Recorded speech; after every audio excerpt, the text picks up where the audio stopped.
Hi, my name is Jonathan Roth. Welcome to Geopolitical Futures video. I'm joined now by George Friedman from Austin, Texas. George, thanks so much for joining me. Thank you for having me. George, there's a very tense standoff happening right now between India and China in the Himalayas. These two countries have a history. In 1962, they went to war over the same sorts of issues. What's going on there, and how serious could this get? Well, right now, it's not very serious at all. It's dueling up in the Himalayas. What it really is meaning here is that the Chinese are developing an interest in crossing over the Himalayas at some point, not now, pushing southward into contact with Bangladesh, perhaps, a country that's sometimes has hostile relationships with India, and developing a presence in the Indian Ocean. Is this going to turn into that? Probably not. Are we in a situation that we really haven't seen quite to this extent in over 50 years? Yes. So these two countries obviously have very, I think the term the New York Times used was muscular leaders.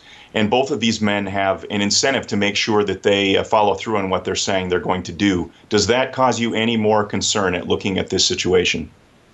Well, the babble of politicians doesn't interest me very much. The fact is, these are two very large, substantially powerful countries with diverging interests, and at some point, that's going to manifest itself. And what we're seeing here is that friction breaking out. Look, the real issue is geographic. One country stands on each side of the Himalayas.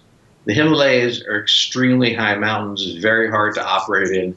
Takes a week to acclimate a soldier to be able to do that. It's not easy to fight. There are very few roads going through there. So you really can't fight a war. But if the Indians, for example, got control of Tibet, extreme idea, but imagine that, they would be in a position to really endanger China itself. Imagine that the Chinese got hold of Bhutan or Nepal. Now they'd be on the other side of the Himalayas, a position to operate. So right now you've got a wall between these two countries. On the one side you have China, on the other side you have India. But if either side breaches that wall, the balance of power shifts. Neither side is strong enough to do it. Each is experimenting in some way.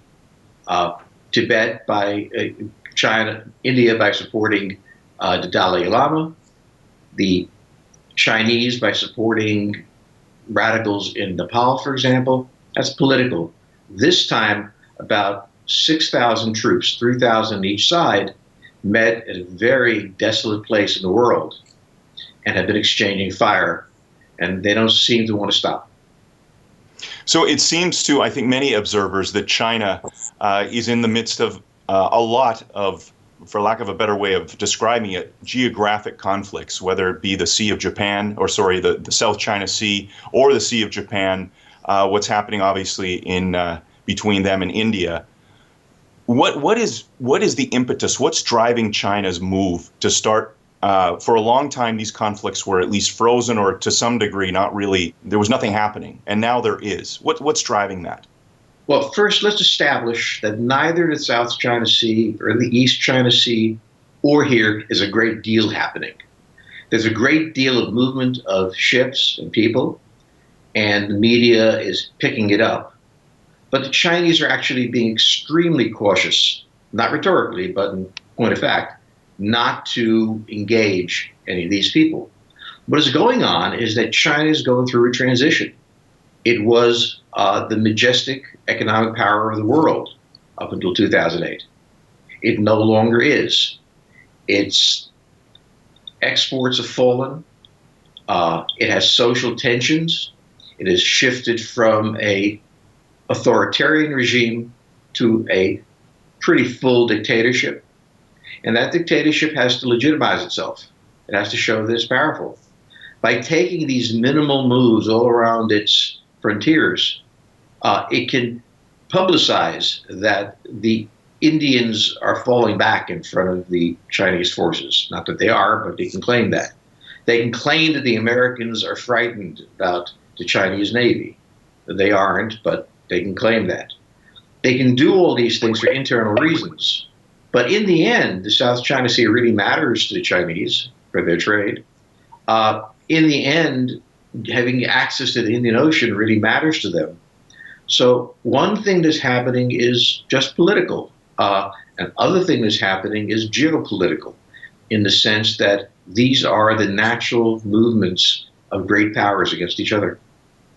Okay, final question for you. Can India really compete with China militarily? Would India rely on the United States if some sort of wider conflict ever were to break out? India has an extremely large military. It has a pretty good military. Certainly, it is not afraid of engaging the Chinese in the Himalayas. They're toe-to-toe and they're doing just fine. And they also understand that if the Chinese were to advance into India, they would be advancing into hostile territory, their line of supply going back to China over the Himalayas, and they'd be highly vulnerable. So the answer is, you're not talking about two powers that aren't peer powers. You can argue whether the air force of one is better than the air force of the other, but in the end, whoever's on the defense is going to be stronger. Well, George Friedman, thank you so much for joining me.